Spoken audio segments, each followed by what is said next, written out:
ప్రేమల తండ్రి, పరిశుద్ధులైన దేవా, యేసు ప్రభువు నామమున వందనాలు చెల్లిస్తున్నాం. నన్ను కూడా మీ రక్తంతో కడిగి శుద్ధి చేసి ఆత్మతో అభిషేకించి ఏది చెప్పానో చెప్పడానికి సహాయపడమని సైతాన్ అధికార శక్తులను విశ్వాసంతో యేసు ప్రభు నామమున బంధిస్తూ నా ప్రార్థన యేసుక్రీస్తు ప్రభు వారి పేరిట అర్పిస్తున్నాను తండ్రి.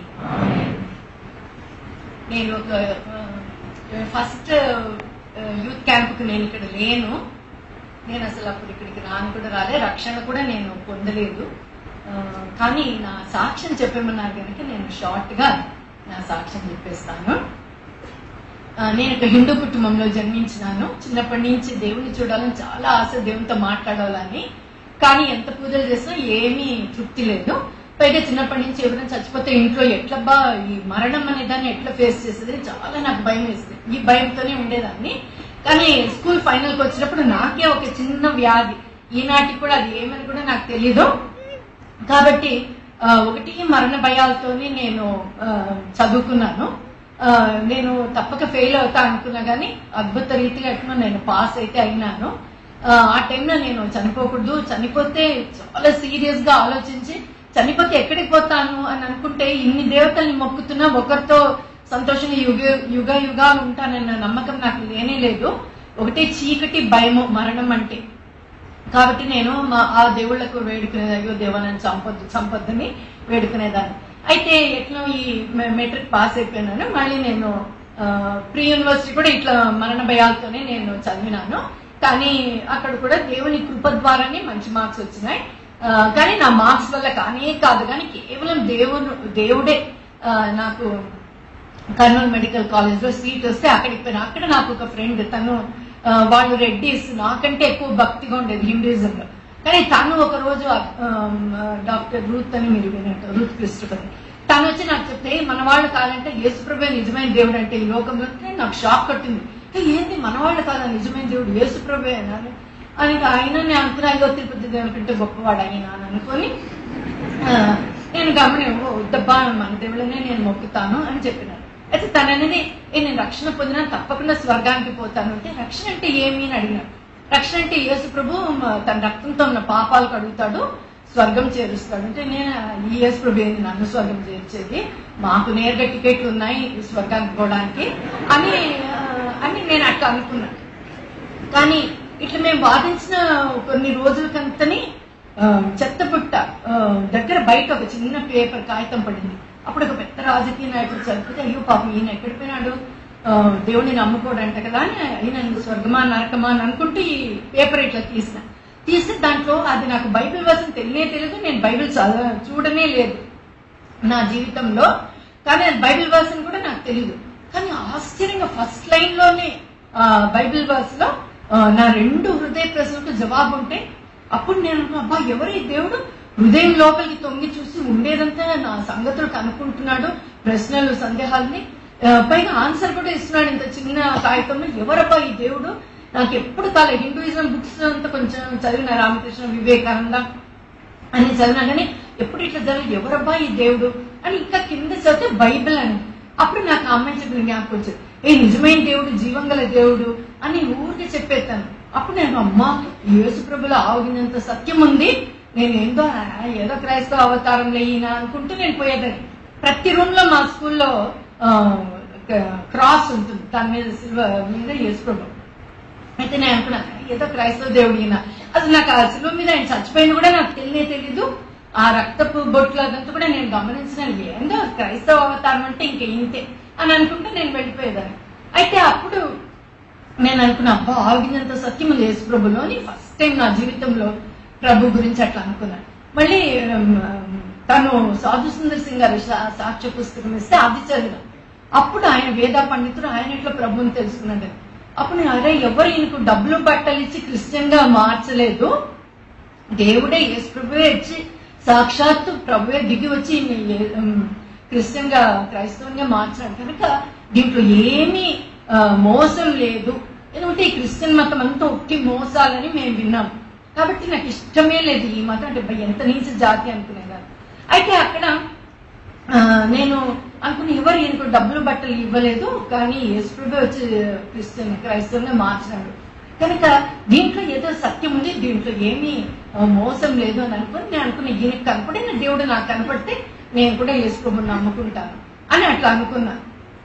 కాబట్టి నేను అప్పటి నుంచి ప్రేయర్ చేయడం మొదలుపెట్టినా, దేవా ఎవరు, నువ్వు లోకంలో దేవుడు ఉన్నాడు, కానీ ఎవరు మీరు, మా హిందూ దేవుడా, ఈ క్రైస్తవ దేవుడా, ఆ ముస్లిం దేవుడా, జైన, పార్సీగా, ఏ దేవుడు, ఏ మత దేవుడైనా నాకు పర్వాలేదు, కానీ సత్యము అనే దాన్ని దయచేసి నా ముందర పెట్టి నా జీవిత కాలం నేను సత్యాన్ని ఆరాధిస్తాను అని గట్టిగా నేను తీర్మానం చేసుకుని ఎంత ప్రేయర్ చేసుకున్నా ఏం నాకు కళ్ళలో ఏం కనపడలే.